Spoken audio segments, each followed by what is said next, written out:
अस्सलाम वालेकुम, मैं हूं अलीना फारूक शेख। आज बात करेंगे, अमेरिका में एक बड़ी अहम मुलाकात हो रही है ट्रंप और इसराइली वज़ीर आज़म बेंजामिन नेतन्याहू के दरमियान।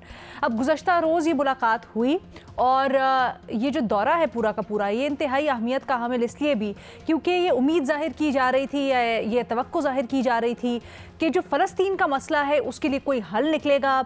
दो रियासती जो हल है उसके ऊपर शायद कोई बात हो, उससे मुतल्लिक कोई बयान हो, फिर जंग बंदी फ़लस्तीन के साथ उससे मुतल्लिक कोई बयान आए, लेकिन ऐसा ना हुआ। जब जिक्र हुआ भी इस मामले का तो फिर ट्रंप और नेतन्याहू ने मामला एक दूसरे के ऊपर डालने की कोशिश की। बट इससे बढ़कर ये कि ये सारा का सारा उस बैकड्रॉप में हो रहा है जहाँ पर हम देख रहे हैं कि गज़ा के अंदर, फ़लस्तीन के अंदर शदीद बर्बरियत इसराइल की तरफ से जारी है। ना सिर्फ फ़लस्तीन के अंदर बल्कि अब तो इतनी हल्लाशेरी हो गई है इसराइल को कि वो बढ़ता चला जा रहा है ख़ित्ते के अंदर और सीरियस सवाल रेज़ हो रहे हैं इसराइल के ऊपर।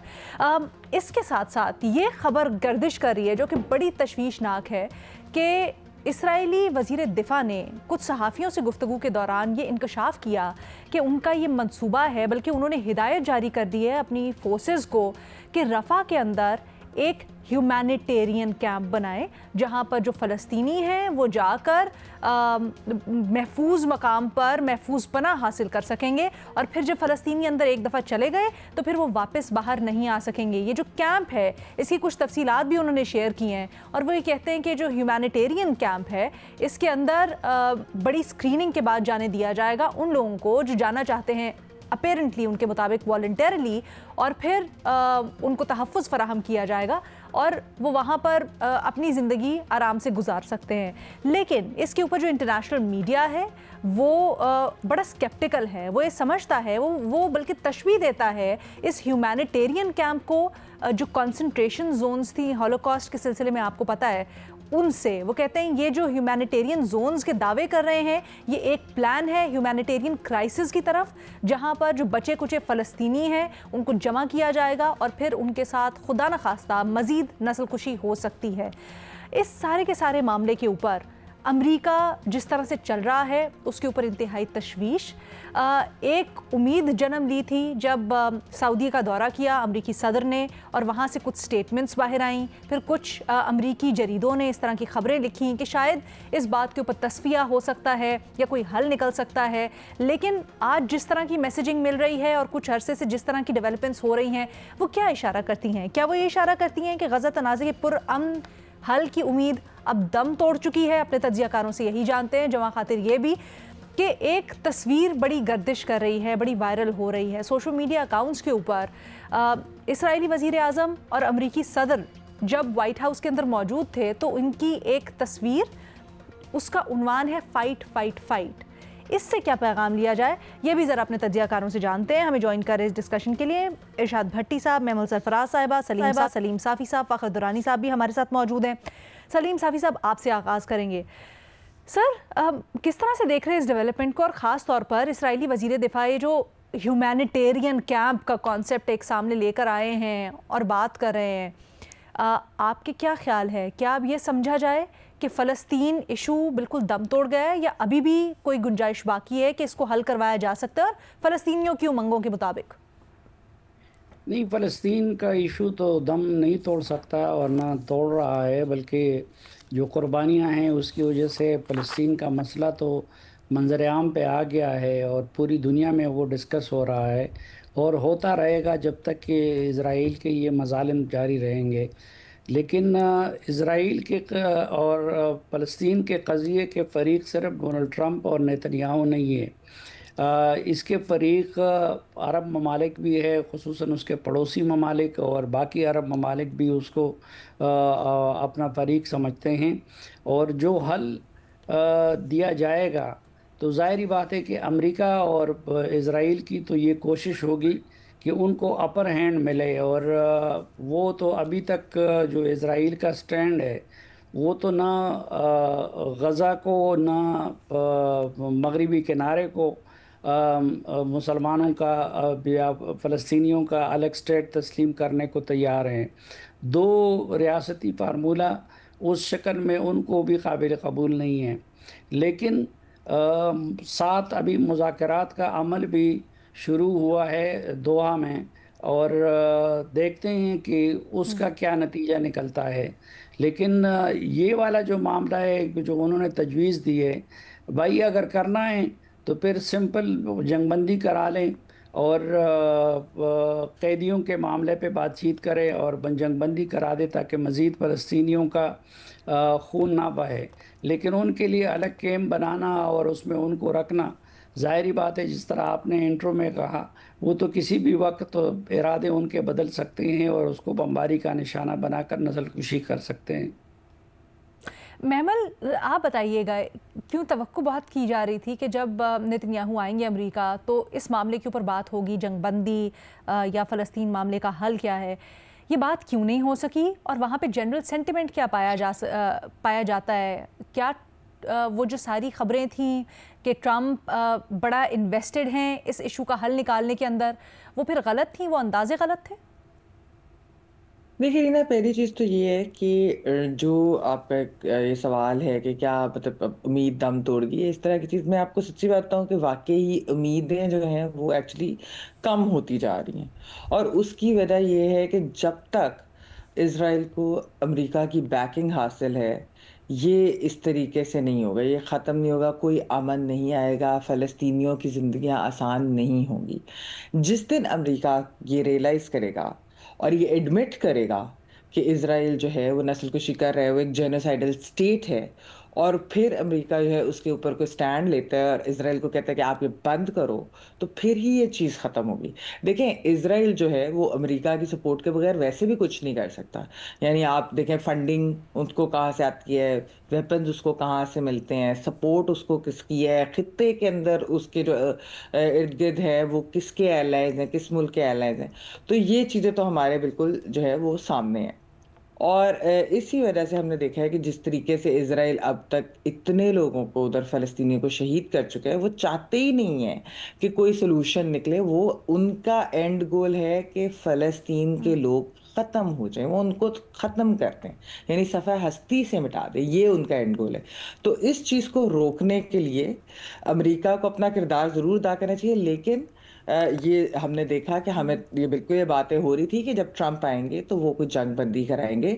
और हालांकि मैं आपको ये बताती चलो लीना कि जो इनकी अपनी सपोर्ट बेस है इधर, वो भी इस जंग के खिलाफ है, वो भी इसराइल के खिलाफ है। और खासतौर पे जो ईरान वाली पूरा मामला हुआ है उसके अंदर तो मेगा सपोर्टर्स तो बहुत आगे बढ़कर बोले हैं इसराइल के खिलाफ, नेतन्याहू के खिलाफ। आप इनके बड़े बड़े जो उस ट्रंप सपोर्टर्स जो आप कह लें मीडिया के अंदर थे या ये डिजिटल मीडिया में थे या इनकी अपने हाउस के अंदर थे, तो वो सब बोले, सियासतदान भी। लेकिन बात वही है कि जब तक अमेरिका खुद नहीं ये समझेगा कि ये नस्लकुशी कर रहे हैं और ये खुश नहीं होगा जब तक कि फ़लस्तीनियों को ख़त्म नहीं कर सकते, तब तक अमेरिका जब तक ये रोकेगा नहीं, ये नहीं रोकेगी। बट मैं फिर घूम के उस सवाल के ऊपर आऊँगी। तवक्कुआत बहुत ज़्यादा थी ट्रंप से कि वो शायद नेतन्याहू को रोकेंगे, ख़ासकर इस इशू के ऊपर उनके कुछ बयान भी सामने आए। वो तवक्कुआत क्यों गलत साबित हो रही हैं, या ये तवक्को करना ही गलत था शुरू से? देखिए रीना, ये तो यहाँ पर एक जब इवन ट्रंप अभी आए भी नहीं थे और इलेक्शनों से पहले ये बात हो रही थी कि बाइडेन या ट्रंप हो, प्रो इसराइल दोनों ही हैं और एक से बढ़कर एक प्रो इसराइल है। तो इसलिए ये चीज़ कि इसराइल की सपोर्ट वो कहीं वापस ले लेंगे, इस पे जो था बात ये तो उस वक्त भी थी कि ये ऐसा नहीं होगा। हाँ, ये ज़रूर था कि ट्रंप खुद क्योंकि एक एंटी वॉर प्रेसिडेंट कंसिडर होते हैं, उनकी सोच ऐसी हमने देखा, उनकी बातों से भी सुना है कि सब यूक्रेन रशिया भी खत्म करना चाहते हैं। पाकिस्तान इंडिया का तो वो क्रेडिट भी लेते हैं और बार बार उसकी जिक्र भी करते हैं।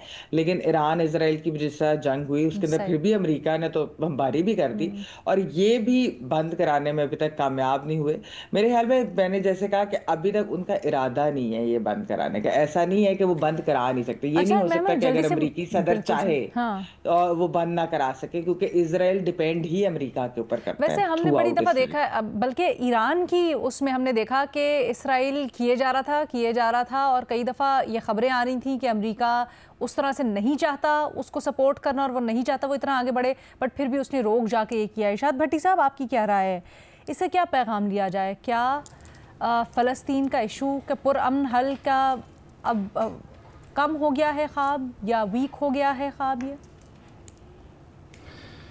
मैडम शेख, अपने बाबा जी ट्रंप साहब पर आने से पहले 2-3 दुख भरी बातें लेकिन तल्ख हक़ाइक़ हैं ये, और ये ज़रूर बयान करने चाहिए और बार बार बात करनी चाहिए। पहली कि अभी आपने कहा कि फ़लस्तीनियों की उमंगों के मुताबिक, ये भूल जाइए, इसको अपने ज़हनों से, अपनी किताबों से, अपनी ज़िंदगी से निकाल दीजिए कि कुछ भी होने वाला है या होगा आगे फ़लस्तीनियों की उमंगों के मुताबिक। दूसरी बात मैडम शेख, ये ग्लोबल विलेज है, मुहज़्ज़ब दुनिया इसको कहते हैं, और ये मगरब जो है वहाँ कई बार बात की है कि कुत्ते, बिल्लियों, जानवरों के हकूक़ हैं, और एक एक जानवर, एक एक बिल्ली, एक एक कुत्ते पर वो तड़प जाते हैं अगर वो नाहक मारा जाए। लेकिन यहाँ जो कुछ हो रहा है कोई नहीं बोल रहा, ख़ास करके हुकूमतें, और अगर कोई लोग, उनके अपने लोग निकलते भी हैं तो हुकूमतें टस से मस नहीं होती। और अक़वाम मुत्तहिदा को ले लें, अरब लीग को ले लें, मुस्लिम उम्मा को ले लें, मुसलमान मुल्कों को ले लें, OIC को ले लें, सब के सब पता नहीं कहाँ, किस गहरी नींद में सोए हुए हैं, पता नहीं कहाँ चले गए हैं। दूसरी बात मैडम शेख के ताकत अमन की ज़मानत होती है, ये ज़हनों में रहे। पाकिस्तान भारत की जंग हुई, जब पाकिस्तान ने जवाब दिया, बुनियानुल मरसूस, ऑपरेशन बुनियानुल मरसूस लॉन्च किया, तो वही अमेरिका जो कह रहा था कि हमारा तो तल्लक ही कोई नहीं, वही आया और उसी भारत की दरख्वास्त पर, सरेंडर मोदी की दरख्वास्त पर, और जंग बंदी कराई। ईरान इसराइल जंग बिलाशुबा कोई मवाजना नहीं था, लेकिन जब तेल अबीब में मिज़ाइल गिरे, उसने भी थोड़ा सा तबाही का जायका चखा, तो ट्रंप साहब और अमेरिका दरमियान में आए और उन्होंने जंग बंदी कराई 12 दिनों के बाद। यूक्रेन में क्यों नहीं हो रही जंग बंदी? क्योंकि एक तरफ यूक्रेन है, उसके पास है ही कुछ नहीं, ताकत अमन की ज़मानत होती है। गज़ा वालों पे कोई क्यों तवज्जो नहीं दे रहा? क्योंकि उनके पास जवाब देने की हिम्मत ही नहीं है। तो ताकत अमन की ज़मानत है। तीसरी बात मैडम शेख के नस्ल कुशी इस मुहज़्ज़ब दुनिया के सामने ऐसी हुई है, और ऐसी बर्बरियत, ऐसा जुल्म कि खंडर बन गया है गज़ा, कब्रिस्तान हो गए हैं, 100 साल लगेंगे, और 60 लाख टन का मलबा पड़ा हुआ है, और हस्पताल तक, स्कूलों तक महफूज नहीं है। 60,000 बच्चे या शहीद हो गए हैं या माजूर हो गए हैं। और अब तो अक़वाम मुत्तहिदा की रिपोर्ट बता रही है कि इमदादी तंजीमें इसराइल की एजेंट निकली हैं, और इमदाद लेने के लिए जाने वालों पर सीधी गोलियां मारी जाती हैं और उनको शहीद किया जाता है। मैडम शेख जी, तीसरी बात आला हज़रत ट्रंप साहब की, यूरोप के डैडी, पूरी दुनिया के मामू, बल्कि पूरी दुनिया को मामू बनाकर बैठे और दुनिया के हर काम में सींग फंसा कर बैठे।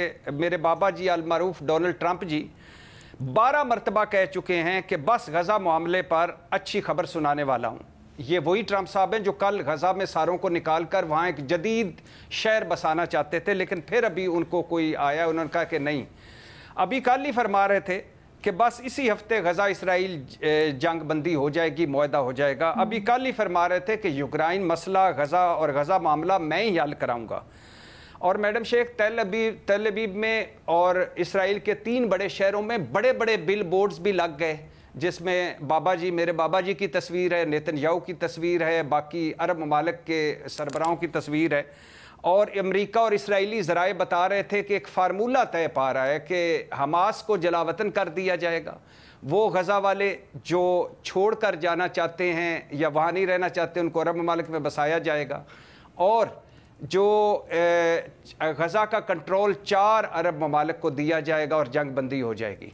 लेकिन कुछ भी नहीं हुआ अभी तक। लेकिन अभी भी अमरीकी ज़राए बता रहे हैं और कह रहे हैं कि अभी भी इस तरफ पेशरफ्त हो रही है, और बाबा जी एक अटेम्प्ट करेंगे अमन के नोबल प्राइज़ के लिए, अपने इस बुत के लिए कि मैं जंगे रुकवाता हूँ, मैं अमन लाता हूँ, इसके लिए कोशिश होगी।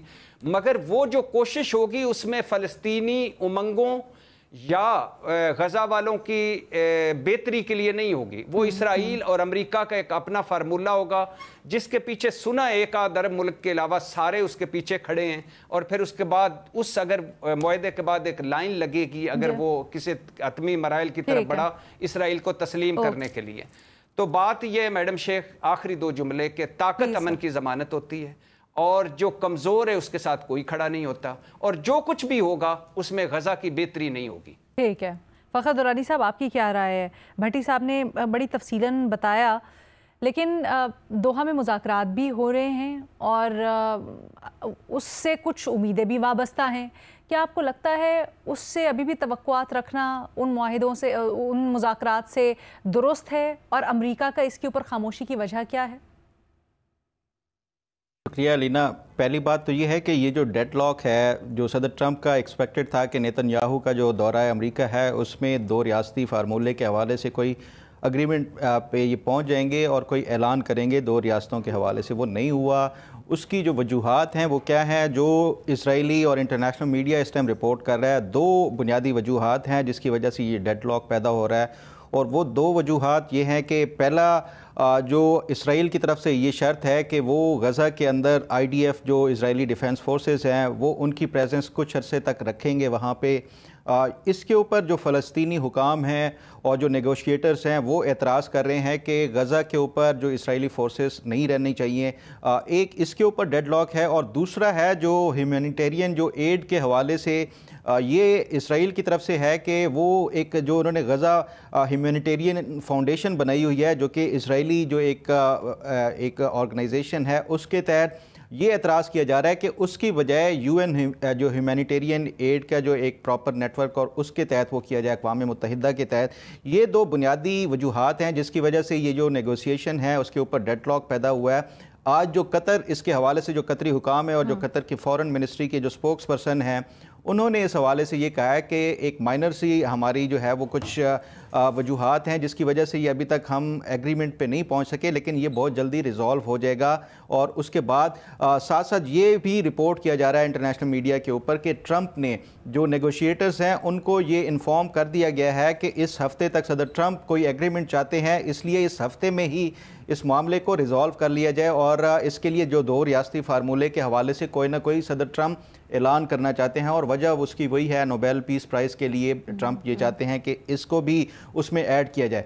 अब जो नेतन्याहू है वज़ीर आज़म, वो अमेरिका गए हैं, तो अमेरिका जाने के बाद उन्होंने पहले 2 घंटे की मुलाकात की है। जो स्टीव विटकॉफ हैं, ये अमेरिका की तरफ से ये मुज़ाकरात को जो है वो हेड करेंगे यहाँ पे। जो 2 रियासती फार्मूला है या जो गज़ा के हवाले से जो पीस एग्रीमेंट या जो भी एक मुज़ाकरात होने हैं उसमें, और उसके बाद फिर उन्होंने 2 घंटे मार्को रूबियो से भी मुलाकात की है, उसमें भी कुछ चीज़ें तय की गई। और ये सदर ट्रंप की मुलाकात से पहले वो किया गया ताकि सदर ट्रंप को ये मुलाकात से पहले ब्रीफ किया जा सके कि जो 2 रियासती फार्मूले के हवाले से अभी कहाँ कहाँ पे रुकावटें हैं और कहाँ पे मामलात रुके हुए हैं। ये तो एक है कि अभी जो डेडलॉक क्यों है और अभी तक ये मामला क्यों नहीं हुआ। दूसरी जो एक और अहम वजह है वो ये है कि देखें, इसराइल के अंदर जो इसराइली वज़ीर आज़म है नेतन्याहू, उसके ऊपर भी क्रिटिसिज्म हो रहा है, और क्रिटिसिज्म इस वजह से हो रहा है कि वो सदर ट्रंप को जो है उन्होंने जो नेतन्याहू के ऊपर करप्शन के केसेस हैं जो अब अदालतों में दोबारा से उनकी समाअत शुरू हो गई है ईरान जंग के बाद, सदर ट्रंप ने उनके हक़ में ट्वीट्स किए, तो वो ये कह रहे हैं कि ये इन्होंने एक्सचेंज किया है फेवर्स को, कि ये सदर ट्रंप को उनकी जो उमंगों के मुताबिक 2 रियासती फार्मूले के ऊपर एग्रीमेंट और रजामंदी देंगे, और उसके जो इवज़ सदर ट्रंप हैं वो इनको जो करप्शन के केसेस हैं उसमें बचाने के हवाले से अपना कोई किरदार अदा करेंगे। यही वजह, ये इजरायली मीडिया के ऊपर वाइडली रिपोर्ट किया गया है, और जो इजराइल की अपोजिशन पार्टीज हैं वो वो रिपोर्ट कर रही हैं। तो ये इस वजह से भी अभी ये मामला जो है वो डिले हो रहे हैं। लेकिन सवाल ये है कि क्या कोई जो फ़लस्तीनी अवाम है जो कि मज़लूम पिस चुकी है, उसकी उमंगों के मुताबिक कोई फार्मूला होगा या नहीं होगा। तो इस पे मैं वो भट्टी साहब की बात से एग्री करूँगा कि देखें, जो मज़लूम होते हैं और जो ताकत जिनके पास नहीं होती, फिर उनके लिए जो भी आप इम्पोज़ कर दें, ये उसी तरह का ही कोई इम्पोज़ किया जाएगा, जो भी कोई फार्मूला होगा या जो 2 रियासती उसके हल के हवाले से। ठीक है जी, हमारे तज्ज़ियाकारों की आपने बात सुनी। अजीम साफ़ी साहब उनका सब मुख्तलिफ, बाकी सब एक तरफ। विद दैट एक छोटी सी ब्रेक और वापस आएंगे आपके सवालों के साथ। Welcome back. आज बड़े इंटरेस्टिंग सवाल हैं। पहला सवाल भट्टी साहब के लिए। भट्टी साहब, पूछा जा रहा है वफाकी काबीना की जानिब से एक बार फिर चीनी दरामद करने का फैसला सामने आया है। हालांकि हुकूमत हर बार निज़ाम बेहतर बनाने के दावे करती है, अगर इस्लाहात के दावे सच थे तो बार बार दरामद की ज़रूरत क्यों पेश आ रही है? मैडम शेख, पहले तो जो लोग इन दावों पर यकीन रखते हैं उनके लिए एक दावा करना चाहता हूं कि वो जल्द अज जल्द अपने हवाले से कुछ सोचें, कुछ मेडिसिन वगैरह लें, कुछ इस रूटीन से हटें, अपना इलाज करवाएं। 77 सालों के बाद भी अगर जहां हम पहुंचे हुए हैं, अगर आप इनके दावों पर यकीन कर रहे हैं तो कमाल है आपका। मैडम शेख, ये जो शुगर, ये सिर्फ शुगर नहीं है, हर शोबा, शुगर माफिया तो एक अलग है ना, हर शोबा क्या है? नाअहली, बदनीयत, लुटमार, माफिया राज, 4 चीज़ें। नाअहली, बदनीति, लुटमार और माफिया राज। अब शुगर माफिया ये हुकूमत में भी है, अपोजिशन में भी है, सबसे ताकतवर तरीन माफिया है। हुकूमत के अपने लोग जो हैं, आप हुकूमत खा वो पाकिस्तान तहरीक इंसाफ की हुकूमत हो, पीपल्स पार्टी की हुकूमत हो, नून लीग की हुकूमत हो, शुगर माफिया कंट्रोल करता है एक तरह से, और वो अपनी मर्जी की पॉलिसियाँ निकलवाते हैं। चीन अब क्या किया, 1.5 लाख टन चीनी ज़्यादा हो गई है मुल्क में, चीनी बाहर भिजवा दी। अरे भाई, चीनी की कीमतें बढ़ रही हैं, अब चीनी बाहर से मंगवानी चाहिए, 7.5 लाख 8 लाख टन मंगवा लो। अब इंपोर्ट करके प्रॉफिट, एक्सपोर्ट करके प्रॉफिट, और दरमियान में अब शुगर 1 किलो, जो चीनी 1 किलो है, वो डबल सेंचुरी के करीब है, 196 रुपए के। इमरान खान दौर में जब शुगर माफिया पे हाथ डाला गया था, पहला मुनज़्ज़म हाथ, पहला बाकायदा हाथ, जिसमें उन्होंने शुगर माफिया की एक रिपोर्ट ली थी, उसमें 2-3 हकायक बड़े इंपॉर्टेंट थे सामने कि 1 रुपए चीनी की कीमत बढ़े तो शुगर वालों को 5 अरब का मुनाफा होता है, 1 रुपया कीमत बढ़ने से। और दूसरा उस वक्त था कि ये 54 रुपए अगर फी किलो चीनी बेचें तो इनको एक रीजनेबल प्रॉफिट भी मिल जाता है और इनके खर्चे भी पूरे हो जाते हैं। अब ये 80 कर दें, 90 कर दें, तो 100 रुपया फी किलो ये ज्यादा प्रॉफिट कमा रहे हैं। और क्यों कमा रहे हैं? इसलिए कमा रहे हैं कि ये ताकतवर माफिया हुकूमत में भी है, अपोजिशन में भी है, इसलिए हुकूमतें अवाम तरजीह नहीं है। अब मुझे बताइए, 3 तरह का फौरन उन्होंने प्रॉफिट कमा लिया, इंपोर्ट करके, एक्सपोर्ट करके, और चीनी 140 रुपए से 196 रुपए तक पहुंच गई है और कोई पुरसाने हाल नहीं है, और रुल गई है। गन्ना देने वाला इंसान, किसान से लेकर चीनी खरीदने वाले सारे रुल गए हैं। आखिरी बात मैडम शेख, नाअहली, बदनीति, लुटमार, माफिया राज।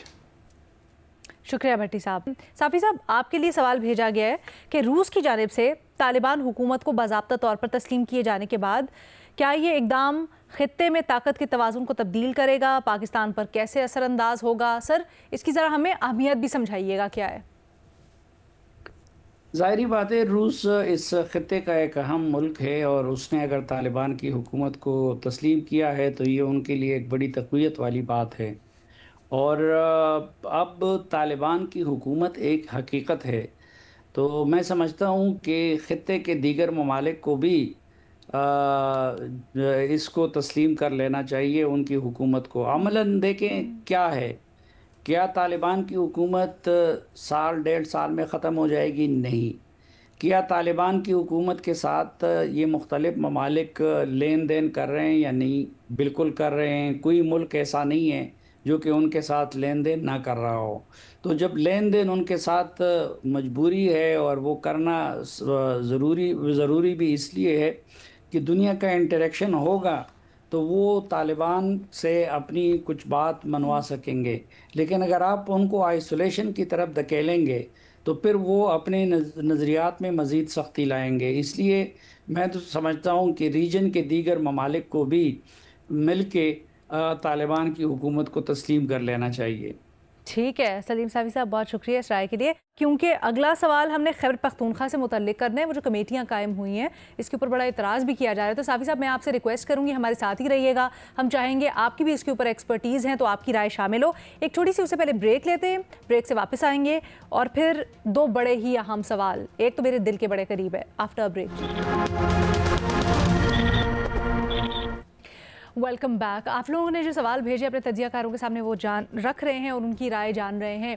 अच्छा जी, एक सवाल आया फ़खर दुरानी साहब आपके लिए वैसे तो, लेकिन इस सवाल का ज़रा आपको पस मंज़र भी बता देते हैं। आपको याद होगा गुज़श्ता माह वफाक ने एक कमेटी बनाई थी खैबर पख्तूनख्वा में एक मुतबादिल डिस्प्यूट रेजोल्यूशन फोरम के तौर पर, यानी जो जिरगा सिस्टम था सॉर्ट ऑफ, उसकी बहाली के लिए ये कमेटी तश्कील दी गई थी अमीर मकाम की सरबराही में। अब पाकिस्तान तहरीक इंसाफ ने गुज़श्ता रोज़ प्रेस कॉन्फ्रेंस की है और इस कमेटी के ऊपर शदीद तहफ़्फ़ुज़ात का इजहार किया है। उन्होंने कहा है कि जी ये जो अमीर मकाम की सरबराही में कमेटी है वो न सिर्फ गैर आइनी है बल्कि कबायली अवाम की तौहीन के मुतरादिफ है।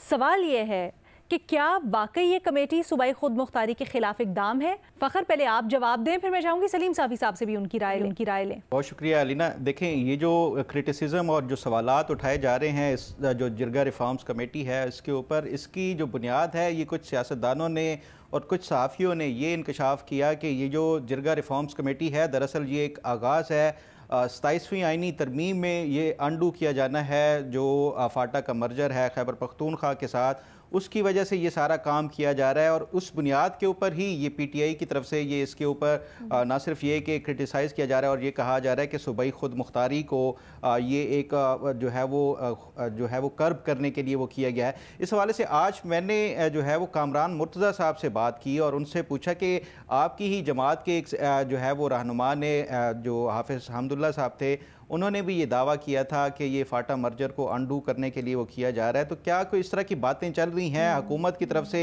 कोई कंसल्टेशन की जा रही है ये अंडू करने के लिए फाटा का मर्जर को? और 27वीं आइनी तरमीम के हवाले से वो ये कहते हैं कि मेरी अपनी पार्टी के जो हाई लेवल के मौलाना फजल रहमान साहब तक बात हुई है, इस हवाले से अभी ना तो कोई इस तरह की पेशरफ्त है और ना ही कोई इस हवाले से कोई हुकूमत ने हमें कोई कंसल्ट किया है 27वीं आइनी तरमीम हो या फिर ये फाटा को जो मर्जर है अंडू करने के हवाले से। तो ये सिर्फ फिलर के तौर के ऊपर आप इसको देख सकते हैं। जहाँ तक बात है ये जो अल्टरनेट डिस्प्यूट रेजोल्यूशन के हवाले से, मेरा ख्याल है कि जो फाटा का अपना जो कल्चर है उसमें जो जिरगा की अहमियत है वो बहुत ज़्यादा अहम है। इसलिए मेरा ख्याल है कि ये जो वफाकी हुकूमत है ये इसको दोबारा से ये जो जिरगा कल्चर है उसको इम्पोर्टेंस देने के लिए ये कमेटी बनाई गई है। जो दीगर के सूबाई खुद मुख्तारी के ऊपर ये एक हमले के हवाले से इस पे जो मौलाना फजल रहमान की जमात भी ये समझती है कि कोई इस तरह का अभी फ़िलहाल हुकूमत की तरफ से कोई अटैम्प्ट नहीं हो रही। सलीम साफ़ी साहब, आप इसके ऊपर क्या राय रखते हैं? क्या ये सूबाई खुद मुख्तारी को गज़ पहुँचाने के मुतरादिफ है? बिल्कुल, ये वफाकी हुकूमत का जो इक़दाम है ये सूबाई खुद मुख्तारी के तसव्वुर के ख़िलाफ़ है और वो जो कबायली अज़ला है वो खैबर पख्तूनख्वा का हिस्सा बन चुके हैं। अब वहाँ के लिए कमेटी बनाना, वहाँ के निज़ाम को बदलना, वहाँ पे कोई नया निज़ाम लाना, वहाँ पे जिरगा सिस्टम नाफिज करना या ना करना, ये सब कुछ सूबाई हुकूमत के मैंडेट बन गए हैं और वफाकी हुकूमत का कोई मैंडेट नहीं है कि वो जाके वहाँ के लिए कमेटी बनाएं और फिर ऐसे लोगों की कमेटी बनाएं कि जिसमें ख़ुद कबायलियों के नुमाइंदे ना हों। वो माजी में जब वो वफाक के ज़र इंतज़ाम कबायली इलाके थे तो उस वक़्त तो उनके लिए सब कुछ मरकज़ की सतह पे हुआ करता था, लेकिन अब वो उसी तरह का खैबर पख्तूनख्वा का हिस्सा है जिस तरह मर्दान है, जिस तरह पेशावर है, और वहाँ अच्छा होता है या बुरा होता है लेकिन वो करना सूबाई हुकूमत का मैंडेट है। फ़खर साहब, देखिए, रिफॉर्म्स लाना कोई भी हुकूमत हो उसमें मेरा ख्याल है कि ये अख्तियार है हुकूमत का, अनलेस के ये जो एक इल्ज़ाम लगाया जा रहा है कि ये मर्जर को अंडू करने के लिए ही ये जिरगा सिस्टम और ये दोबारा से विफाक की तरफ से एक ये किया जा रहा है, इंटरफेयर किया जा रहा है। अगर विफाक ये करती है तो फिर तो ये जस्टिफाइड है ये क्रिटिसिज्म। अगर ये वैसे ही बेहतरी के लिए और अल्टरनेट डिस्प्यूट रेजोल्यूशन के लिए, अगर आपको याद हो जस्टिस मंसूर अली शाह ने इसके ऊपर पूरा मुकम्मल तौर के ऊपर काम किया था कि जो हमारा अदालती निज़ाम है वो इतना ज़्यादा बोझ बर्दाश्त नहीं कर सकता। सलीम साफ़ी साहब अभी ये कह रहे थे कि ये सूबाई मैटर है, इसके अंदर विफाक को कोई हक नहीं पहुंचता कि वो जाकर क्या निज़ाम होना चाहिए क्या नहीं होना चाहिए वो डिक्टेट करे सूबे को। देखिए, इसमें डिक्टेशन वाली कोई बात ही नहीं है। कंसल्टेशन के लिए कोई भी आप जो है वो विफाक आप ये नहीं कर सकते कि सूबों में जो भी हो रहा है वो विफाक उसमें किसी तौर के ऊपर भी अमल दखल ना करे या किसी तौर के ऊपर भी उसमें कोई पॉजिटिव इनपुट के लिए कोई काम किया जाता है तो वो ना किया जाए। मेरा ख्याल है कि ये जस्टिफाइड नहीं है इतनी ज़्यादा जो क्रिटिसिज्म किया जा रहा है। साफ़ी साहब, गैर आइनी है या नहीं है? नहीं, बिल्कुल मुझे तो ये इक़दाम गैर आईनी नज़र आता है और दूसरी बात ये कि सिर्फ वहाँ के लिए क्यों, फिर तो वफाकी हुकूमत उठ के जी। जो सिंध के मामलात है उसके लिए कमेटी बना सकती है, फिर तो वो पंजाब के मामलात के लिए भी कमेटी बना सकती है। तो ये इख्तियार अब सूबाई हुकूमत का है। के सूबाई पास हुकूमत है, अच्छी है या बुरी है, लेकिन 18 उसी को ये करना, 18 के बाद उसी को क्योंकि करना है फखर साहब। क्योंकि जिरगा सिस्टम सिर्फ खैबर पख्तूनख्वा और फाटा के कबाइल के हवाले से ज़्यादा वो है रेलिवेंट है, इस वजह से ही हुकूमत ने वहाँ पे कमेटी बनाई है। नहीं सर, नहीं, किसी और डिस्प्यूट रिजोल्यूशन कमेटीज जो हैं, डिस्प्यूट रिजोल्यूशन कमेटीज जिनको ये लोग जिरगा कहते हैं, वो जिरगा वो तो पहले से खैबर पख्तूनख्वा की हुकूमत ने जगह जगह कायम भी किए हैं, तो इसमें तो खैबर पख्तूनख्वा की एक्सपर्टी भी है, तो फिर वो कबायली अजला में करें तो ज़्यादा मुनासिब होगा। फखर साहब कुछ इसमें भी जो हेड कर रहे हैं, इस कमेटी को जो हेड कर रहे हैं वो भी उनकी एक्सपर्टीज भी हैं और इसमें वो लोग भी हैं जो माजी में जिरगा को हेड करते रहे हैं। अच्छा। तो इसलिए मेरा नहीं ख्याल कि ये कोई इसमें आउट ऑफ द जो वो करके इन्होंने वो चले, किया दोनों बिल्कुल मुख्तलिफ आरा हमारे सामने आ रही है, लेकिन एक जहन में सवाल मेरे आ रहा है कि अगर कमेटी बनानी ही थी और वफाक की इतनी अच्छी नीयत थी, तो फिर इसके अंदर जो खैबर पख्तूनख्वा की हुकूमत है उससे मेंबरान क्यों नहीं शामिल किए गए? उनको ऑन बोर्ड लिया जाता, उनको शामिल किया जाता, उनके जो तहफ़्फ़ुज़ात थे वो भी सुन लिए जाते ताकि बेहतर तरीके से मामलात आगे चलते। फ़खर साहब, आप मेरा ख्याल है बेहतर इसका जवाब दे दें। बिल्कुल, मैं ये आपकी ये जो तजवीज़ है इससे बिल्कुल मुत्तफ़िक हूँ कि इसमें तमाम स्टेक होल्डर्स होने चाहिए, इसमें PTI की बट भी, सर, इससे इसमें बाकी जो मैलिफाइड सियासी इंटेंट की जमातें तरफ हैं। फिर इशारा नहीं होता? देखिए, मेलाफाइड इंटेंट अगर कोई इनिशिएट कर रही हो हुकूमत को इस हवाले से, जिस तरह से ये कहा जा रहा है कि कोई आइन में तरमीम लाने के लिए ये किया जा रहा है या मर्जर को अंडू करने के लिए किया जा रहा है, तो तब चले ये सर, वो तो आगे की बात है हाँ, चले वो तो आगे की बात है ना। अभी तो ये बात हो रही है कि अभी तो ये बात हो रही है कि इस तरह की dispute resolution, alternative dispute resolution के लिए जो काविशें हैं, क्या वो वफाकी हुकूमत का इख्तियार भी हैं या नहीं हैं? आप समझते हैं बिल्कुल हैं, सलीम साफ़ी साहब समझते हैं नहीं हैं। अगेन मेरा सवाल इस डिबेट को वाइंड अप करने के लिए अपनी जगह कि अगर ऐसा है तो फिर हुकूमत या वफाक क्यों ये लोगों को इस तरह की कमेटीज़ के अंदर शामिल नहीं करता, उनको ये कमेटीज़ बनाने से पहले क्यों ऑन बोर्ड नहीं लाता, ताकि मामलात इफ़हाम और तफ़हीम और अच्छे तरीके से हो सके, फिर हमें हर आए रोज़ ये तमाशा ना लगाना पड़े। बट आपने दोनों आरा सुनी, आप सोशल मीडिया के ऊपर हमें बताइएगा आपको किस राय में ज़्यादा वज़न लगता है। सलीम साफ़ी साहब के मुताबिक ये गैर आईनी है। हम कोशिश करेंगे आने वाले दिनों में किसी कानूनी एक्सपर्ट को ले और मज़ीद इसके ऊपर उनकी राय भी ले लें। बट अब जो इशू हम डिस्कस करने जा रहे हैं वो मेरे दिल के इंतहाई करीब है। रिप्रोडक्टिव हेल्थ, तौलीदी सेहत से मुतल्लिक आपके लिए सवाल आया है। इशू कुछ यूँ है कि सेनेट की कायमा कमेटी में बिल पेश किया गया। इसमें कहा गया है, हमारी नुमाइंदा मरीम नवाज़ रिपोर्ट कर रही हैं कि पिछले 1 साल से ये बिल अटका हुआ है कमेटी के अंदर, जिसमें ये तजवीज़ की गई है कि 8वीं जमात के बाद जो स्कूल्स हैं, जो तलबा तालिबात हैं, उनको रिप्रोडक्टिव हेल्थ, तौलीदी सेहत के बारे में आगाही दी जाए। लेकिन JUI की तरफ से ख़ास तौर पे इसके ऊपर ऑब्जेक्शन की जाती है। इस वजह से 1 साल हो गया अटका हुआ है और ये बुनियादी इसके ऊपर एतराज़ किया जाता है बिल फहाशी पर मबनी है, बच्चों को ये सब्जेक्ट पढ़ाना और बड़ा मायूब होगा। आपकी इसके ऊपर क्या राय है? सवाल ये हो रहा है कि ये जो सारा का सारा मामला है, क्या आप समझती हैं इसको निसाब का हिस्सा होना चाहिए? जी रीना, बिल्कुल रिप्रोडक्टिव हेल्थ को निसाब का हिस्सा होना चाहिए। और जो लोग इसको फहाशी समझ रहे हैं, मेरे ख्याल में उनको समझने की ज़रूरत है कि ये है क्या। उनको तो हर चीज़ ही फहाशी लगती है। ये वो लोग हैं कि जो एक्चुअली चाइल्ड मैरिज बैन ही नहीं करना चाहते थे। ये वो लोग हैं जो चाइल्ड मैरिज के हक़ में बोले। हमने देखा कि किस तरह की उन्होंने बातें की। अब वो रिप्रोडक्टिव हेल्थ को अगर निसाब में आपने ऐड करना है, वो उसके भी खिलाफ है। हालांकि अगर आप इसको समझें यहाँ पर, क्योंकि लीना एक अनफॉर्चुनेटली हमारा माहौल और हमारा जो एक सोसाइटी, समाज हमारा ऐसा है कि हर इस तरह की चीज़ को एक टैबू बना लिया जाता है। हालांकि इसमें ऐसा कुछ नहीं है। बेसिकली इसको जिस नज़र से देखना चाहिए, जो कि ये है, वो हमारी सेहत से रिलेटेड है। वो मर्द की हो वो औरत की हो, जो सेहत है ये उससे, रिप्रोडक्टिव हेल्थ उससे रिलेटेड है। यानी कि इसको एक health care imperative, health care awareness campaign के तौर पे भी इसको देखना चाहिए। जब तक आपको ये पढ़ाया नहीं जाएगा तो आपको कैसे समझ आएगी कि आपको कौन सी को बीमारी हो सकती है, किस तरीके से आपने प्रिवेंट करनी है चीज़ें, किस तरीके से आपने अपनी रिप्रोडक्टिव हेल्थ जो है उसको बेहतर करना है।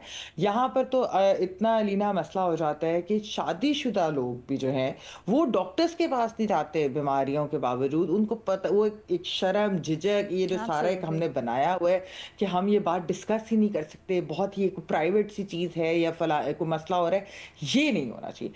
ये सोच हमें ख़त्म करनी पड़ेगी, ये माइंडसेट हमें ख़त्म करना पड़ेगा। और जो लोग इसको अपोज कर रहे हैं, JUIF कर रही है इसको अपोज, उनको भी ये चीज़ जो है ये बावर भी करानी होगी। और एक्चुअली उसके बावजूद भी ये चीज़ें हमें जो है ना, उनकी मुखालफत के बावजूद भी ये चीज़ें हमें लेजिस्लेट करनी चाहिए और ये होनी चाहिए। जैसा चाइल्ड मैरिज के ऊपर बैन लगा, वो बहुत अच्छी चीज़ है। इसी तरह ये चीज़ हमारे निसाब में जब तक नहीं होगी, हमारे बच्चों को पता ही नहीं होगा कि उनकी ज़िंदगियाँ आगे रह के किस तरह इफेक्ट होती हैं। शादी के बाद 10 फैसले होते हैं, उससे पहले होते हैं इतनी चीज़ें। हमें नहीं कई चीज़ें पता थी जब तक हमने पढ़ा नहीं था। और जब तक आप पढ़ेंगे नहीं, इसके अंदर कोई शर्म की बात नहीं है। इसमें क्या शर्म है अलीना? कोई हमारी बॉडी है यार, इसमें क्या शर्म हो सकती है? बेशक बेशक, हमारे अंदर क्या प्रॉब्लम्स हैं, क्या चीज हो सकती है। और मेहमान आजकल तो इंटरनेट का जमाना है ना, हर किसी के पास मोबाइल फोन है, उसके ऊपर वो सर्च कर सकता है। बजाय इसके कि आप अनसोलिसिटेड, मतलब गैर तस्दीक शुदा अजीबो गरीब चीजें पढ़ें जिसका आपको पता नहीं है कि वो डॉक्टर से वेटेड है नहीं वेटेड है, तो एक ऐसा पूरा का पूरा आप करिकुलम के अंदर निसाब इंट्रोड्यूस करवाएं जिसमें पता हो आपको मुस्तनद ये चीज़ है, आपने इसको पढ़ना है और इसमें कोई गलत एडवाइस नहीं होगी, इसमें कोई गलत चीज़ नहीं होगी। You know better about yourself. Absolutely, you know better about yourself ना, बजाय इसके कि आप XYZ सोर्सेज के ऊपर रिलाई करें, आप सोशल मीडिया एप्लीकेशंस के ऊपर रिलाई करें, जहाँ की तरकीबें बाय द वे कभी ना कभी उल्टी भी पड़ सकती हैं, जो हमने देखा है काफी केसेस के अंदर। आप खुद सेल्फ मेडिकेट नहीं कर सकते, आपको पता होना चाहिए आपके साथ क्या चीज़ है, फिर आप डॉक्टर के पास जाएंगे जब रेलेवेंट, तो तभी होता है। और ये हेल्थ के, ये रिप्रोडक्टिव हेल्थ जब तक आप पढ़ेंगे नहीं तो आप अपने बारे में आपको भी नहीं पता होगा कि आपको क्या चीज़ें जो है प्रॉब्लम। अच्छा, वैसे मेहमन, since we are debating this, आजकल यूट्यूब के ज़माने में हर चीज़ तो अवेलेबल है इंटरनेट के ऊपर, हर चीज़ को आप गूगल कर सकते हो। क्या आपको लगता है ये ऑब्जेक्शन उठाना कि फहाशी है और किसी चीज़ अगर आप किताबों में नहीं दर्ज करेंगे, अगर आप पढ़ाएंगे नहीं तो बच्चों को पता नहीं लगे, ये वैलिड आर्ग्यूमेंट भी है? मुझे कई दफ़ा लगता है कि इन लोगों के दिमागों में फहाशी है, जो ये समझते हैं, जिनको नॉर्मल चीज़ में भी हर चीज़ में फहाशी नज़र आती है ना, ये उनके साथ कोई मसला है, ये उनकी सोच में मसला है। उसको तब्दील करने की ज़रूरत है और वो हम तो नहीं कर सकते, लेकिन ये कि जब तक अवेयरनेस नहीं होगी, थोड़ी सी ओपननेस नहीं आएगी, ये चीज़ें डिस्कस नहीं होगी। अब मैं जिस तरह हम बात करें रिप्रोडक्टिव हेल्थ के ऊपर, तो हम ना टीवी पर बात करते हैं खुल के, अगर स्कूल्स में नहीं पढ़ाएंगे, आप तालीमी इदारों में नहीं पढ़ाएंगे, तो उन बच्चों को किस तरीके से पता चलेगा? मतलब इस तरह की भी चीजें देखिए कि किताबों के अंदर उसको सेंसर किया जाता है, किताबों के अंदर सेहत के मसाइल हैं, ये चीजें जो आप डिनायल से इसके ये होते हैं कि आपको ये चीजें हैं नहीं या पेश नहीं आती। सो इसको भी अगर आप हेल्थ के इनिशिएटिव से देखें कि भाई सेहत से रिलेटेड है, मर्द औरत सबकी सेहत से रिलेटेड है ये चीज, इसके ऊपर लाजमी ये निसाब में शामिल होना चाहिए। और जो लोग इसको अपोज कर रहे हैं, मेरे ख्याल में उनको जो है बाकी लोगों को कन्विंस करना चाहिए कि इसे अपोज ना करें, बहुत जरूरी है। 25 जुलाई को जी अब इसके ऊपर वोटिंग होनी है, अब 25 जुलाई को इसके ऊपर वोटिंग होनी है। लेट्स सी क्या होता है। हम उम्मीद यही करते हैं कि सैनिटी प्रिवेल करेगी और इस चीज़ के ऊपर काम होगा, इसमें कोई कबाहत नहीं है। रिप्रोडक्टिव हेल्थ के बारे में खुलकर बात करनी चाहिए, बल्कि हेल्थ इश्यूज़, कोई भी हेल्थ इशू हो आपको, उसकी चाहे वो आपकी ज़हनी सेहत से मुतल्लिक हो, चाहे वो आपकी जिस्मानी सेहत से मुतल्लिक हो, उसमें खुलकर बात करें, क्या शर्म क्या नहीं।